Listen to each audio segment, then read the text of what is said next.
단박 인터뷰 순서입니다. 지난 4월 오바마 미국 대통령이 우리나라를 방문하면서 6.25 전쟁 당시 미군에 의해 불법 반출됐던 대한제국 국세와 어보 9점을 선물로 가져왔는데요.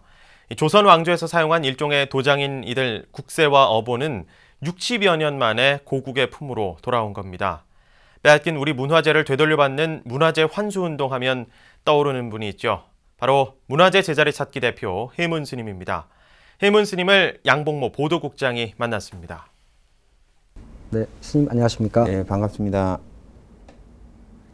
지난 4월에 미국 오바마 대통령이 우리 국세와 어보를 가지고 직접 한국을 방문했습니다. 네. 그 스님께서 그걸 환수하는데 많은 네. 노력을 기울이셨는데요. 네. 좀 어땠습니까? 예, 이른바 그 꿈이 이루어졌다. 꿈이 정말 현실이 되었다. 가슴 벅찬 순간들이었습니다. 미국의 대통령이 우리나라 국권을 상징하는 대한제국 국세를 들고 와서 우리 대통령에게 전달하는 광경이 우리 민족 7천만 결의 영광일 뿐더러 문화재를 빼앗겼던 제3세계 국가들에게도 문화재 환수의 가장 모범적인 사례로 자리매김하고 세계적인 사례가 되었기 때문에 꿈과 희망을 주는 세계 모든 민족의 꿈과 희망을 주는 그런 가슴 벅찬 순간이었다라고 평가하고 싶습니다. 네.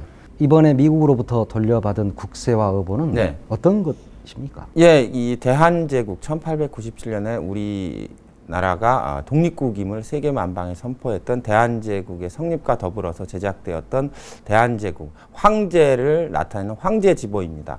고종이 1897년에 제작해서 순종에게 황제를 넘길 때도 이 옥새를 넘겼던 것으로 확인되고 있고요. 대한제국의 황제지보라는 것은 이제 국권을 상징하는 물건이기 때문에 소위 드라마 같은 사극에서 어명이요라고 할 때 그 어명을 나타내는 물건이기도 합니다. 그러니까 한 나라의 국권과 자주권, 왕권을 나타내는 아주 중요한 그 나라 최고의 가치를 지닌 이른바 지존의 물건이라고 할 수 있기 때문에 이것이 다시 우리 민족의 품으로 되돌아왔다는 것이 아주 의미가 깊다고 할 수 있습니다. 예. 조선 왕실 의궤 네. 지난 2010년에 일본으로부터도 네. 환수했습니다. 네. 그때도 스님께서 크게 일출하셨죠. 예, 조선왕실의궤는 일본의 국내청 이른바 천황궁이 소장하고 있었던 물건입니다. 1922년에 데라우치 총독이 일본 국내청에 헌정했다라고 되어 있는데요. 이것은 조선시대 기록문화의 꽃이라고 불릴 만큼 아주 뛰어난 문화재적 가치를 가지고 있기 때문에 반드시 우리 민족의 품으로 돌아와야 된다. 이제 이런 취지에서 운동을 시작했습니다. 5년 동안 제가 약 70여 차례 일본에 방문해서 일본의 정계, 시민단체 등에게 이 운동의 당위성을 설명한 결과 모두의 예상을 뛰엎고 2010년 8월에 일본 총리 칸나오토가 직접 본인의 육성으로 식민지 지배에 대한 사과, 그에 대한 수반하는 조치로서 조선왕실의궤를 비롯한 1205책을 한국 측으로 인도하겠다는 발표를 해서 모두를 놀라게 했습니다. 사람들이 다 계란으로 바위치기다, 불가능하다라고 얘기했지만 이 사건이야말로 불가능이 가능하다는, 혼이 담긴 계란은 얼마든지 바위를 깰 수 있다는 것을 증명한 아주 역사적인 쾌거였다라고 생각합니다. 네, 이런 의미 있는 일들, 또 역사적인 일들을 정부가 나서서 했더라면 더 좋았을 텐데 네. 스님께서 하시는 거네요. 네. 이를테면 제가 가지고 있는 불교에 대한 생각이 아주 중요한 영향을 미치는 것 같습니다. 제가 생각하고 있는 불교라는 것은 보이지 않는 것을 찾아가는 것이 아니라 우리가 분명히 지니고 있음에도 망각하거나 분실한 것을 되찾아가는 과정이다라고 생각합니다. 이른바 중생이라는 것이 무엇을 잃어버렸는지, 무엇을 분실했는지도 모르는 것이라면 보살, 수행자라는 것은 자기가 분실하고 망각한 것을 찾기 위해서 길을 떠나는 자다, 이렇게 말하고 있는데요. 그런 취지에서 제가 말하고 있는 제자리 찾기라는 것은 양심의 제자리 찾기, 진실의 제자리 찾기이고 금강경에 나오는 환지본처라는 말의 한국말 번역이다. 그리고 이 제자리 찾기의 길이 21세기 불교 사회화 운동에 아주 좋은 예가 될 것이라고 생각하고 있는데요. 그런 취지에서 시작했던 이제 불교 사회문화 운동이 하나의 사상으로서 발돋움되면서 문화재 제자리 찾기, 문화재 환수 운동에 좋은 결과를 나타내고 있다고 생각합니다. 네.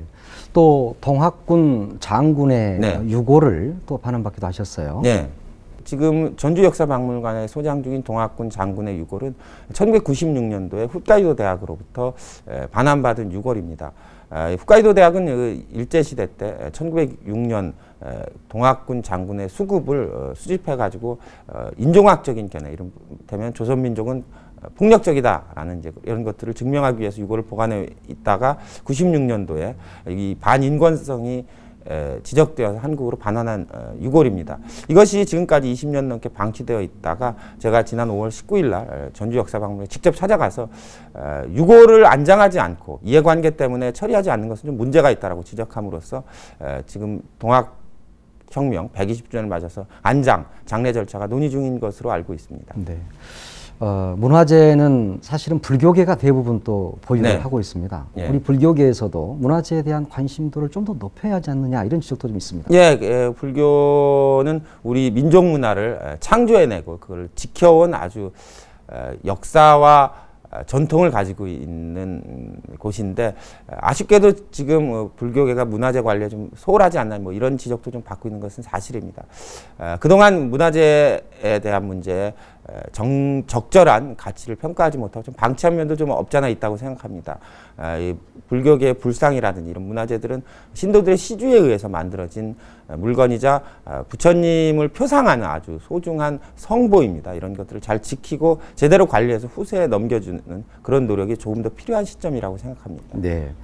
문화재 제자리 찾기 운동을 하시면서 네. 또 최근에는 이렇게 책을 쓰셨습니다. 예. 예. 우리 궁궐의 비밀. 예. 그들이 말하지 않는 우리 궁궐의 비밀. 이렇게 예. 되어 있는데요. 예. 이 책은 어떤 책입니까? 예, 이 책은 그동안 우리의 4대 궁궐, 경복궁을 비롯한 4대 궁궐이 있는데 그 궁궐들이 일제시대 그리고 군부 독재 시대 그리고 현대에 이르기까지 근현대사의 격동기 속에서 어떻게 왜곡되고 어떻게 잘못 복원되었는가 그리고 왜 그것이 비틀어지게 되었는가에 대한 실체를 파헤친 것입니다.